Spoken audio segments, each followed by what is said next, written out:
Long before engines, the first city buses were horse-drawn omnibuses rolling through crowded streets in the 1800s. They weren't just transportation, they were the first true public mobility system that allowed ordinary people to travel across growing cities.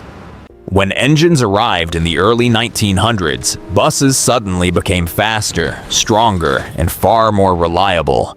Cities expanded, and buses expanded with them. The famous open-top double-deckers of the early 20th century became moving landmarks, carrying passengers above the traffic and giving riders a completely new view of the city. By the mid-century, buses were no longer experimental machines. They were the backbone of urban transport. Millions of commuters depended on them every single day.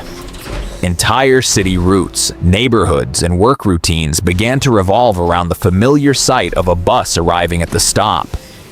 Then came one of the biggest changes: accessibility.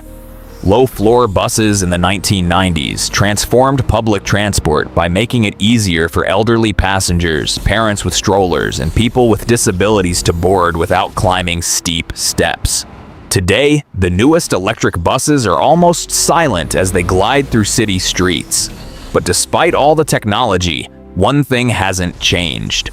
Every generation of city bus has carried the same mission: moving people, connecting communities, and keeping the heartbeat of the city in motion.